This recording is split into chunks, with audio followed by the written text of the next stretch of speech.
കമലഹാസനെ പോലുള്ളൊരു നടൻ ഇന്ത്യയിലുണ്ടോ? ഇതാണ് നമ്മൾ ചോദിക്കുന്നത്.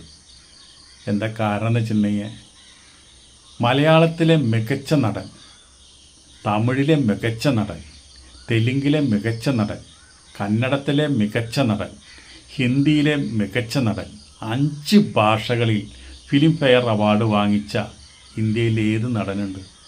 കമലഹാസൻ മാത്രമേ ഉള്ളൂ. അത്രയും കഴിവുള്ള വ്യക്തിയാണ്. അതുപോലെ തന്നെ നല്ല മനുഷ്യത്വമുള്ള വ്യക്തിയാണ്.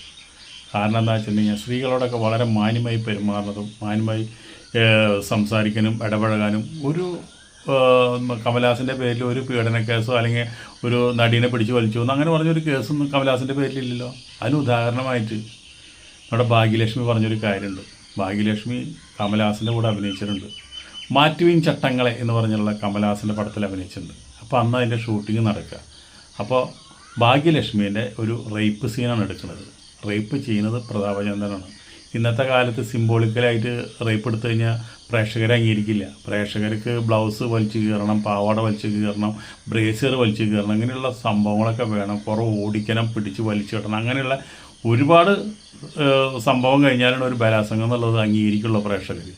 അതേപോലെ ഭാഗ്യലക്ഷ്മിൻ്റെ ബലാത്സംഗം ചെയ്യുക ക്രൂരമായിട്ട് പ്രതാപചന്ദ്രൻ ബ്ലൗസ് വലിച്ചു കീറിന്. ഭാഗ്യലക്ഷ്മി ആച്ചനെ ആകെ ടയർഡായി. ഭാഗ്യലക്ഷ്മി വിചാരിച്ചില്ല ഇങ്ങനെ ഇത്രയും വലിയൊരു ബലാത്സംഗ സീനാണ്. ഡയറക്ടറിനെ ഷൂട്ട് ചെയ്തുകൊണ്ടിരിക്കുക. അപ്പോൾ ഭാഗ്യലക്ഷ്മിയുടെ മുഖം, അപ്പുറത്ത് കമലഹാസൻ ഇരിക്കുന്നുണ്ട്. ഭാഗ്യലക്ഷ്മിയുടെ മുഖം കണ്ടപ്പോൾ കമലഹാസൻ മനസ്സിലായി. കമലഹാസൻ വളരെയധികം വിഷമം തോന്നി. അന്ന് ഭാഗ്യലക്ഷ്മി ചെറുപ്പമാണ്. അപ്പോൾ കമലഹാസൻ വന്നിട്ട് ഡയറക്ടറോട് പറഞ്ഞു, അതേ നിങ്ങൾ എന്നിട്ട് ഈ കാറ്റിക്കൂട്ടണം, ഒരു ബലാത്സംഗം എന്ന് പറഞ്ഞ് ഇതുപോലെ കാണിക്കേണ്ട കാര്യമുണ്ടോ? ഇതെന്താ തുണ്ടുപടാണോ? അപ്പോൾ അതുകൊണ്ട് നിങ്ങളൊരു കാര്യം ചെയ്യും, ഇതിവിടെ വെച്ച് നിർത്ത്, എടുത്ത അത്ര സീൻസുകൾ വേണ്ട, നമുക്കത് വേറെ എന്തെങ്കിലും ചെറിയൊരു സംഭവം പറഞ്ഞത് അവസാനിപ്പിച്ചാൽ മതി, ഇത് ചെയ്യുന്നത് തെറ്റാന്ന് പറഞ്ഞു. അപ്പോൾ ഡയറക്ടർ പറഞ്ഞു, അതങ്ങനെ പറഞ്ഞാൽ ശരിയാവില്ല, പടത്തിൻ്റെ വിജയത്തിന് 2 ബലാത്സംഗം, 4 ഫൈറ്റ്, 10 പാട്ട് ആവശ്യമാണ്, അതാണ് നമ്മുടെ ഹൈലൈറ്റ്.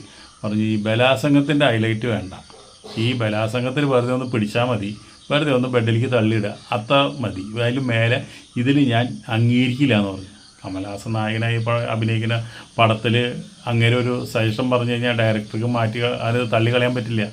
ഡയറക്ടർ എന്തുണ്ടായി, എടുത്ത സീൻസുകൾ മുഴുവൻ കട്ട് ചെയ്ത് കളഞ്ഞു. വളരെ സിമ്പിളായിട്ട് ആ ബലാത്സംഗ സീൻ എടുത്തു. അപ്പോൾ അത് അത്രയും കമലഹാസൻ്റെ നല്ല മനസ്സിനെ കുറിച്ചിട്ട് ഭാഗ്യലക്ഷ്മി പറഞ്ഞാണത്. എന്തായാലും നല്ല കാര്യം അത്. അതുകൊണ്ട് ഭാഗ്യലക്ഷ്മിക്ക് അതിനൊരു ഭയങ്കര ഒരു ടെൻഷൻ നടന്ന ആ സംഭവം. അത് വലിയ മനസ്സുള്ള ആൾക്കാർ നടക്കുള്ളത്. അത് കമലഹാസനുണ്ട്. അപ്പോൾ ഇന്ത്യയിലെ ഏറ്റവും നല്ല നടൻ കമലഹാസനാണ്.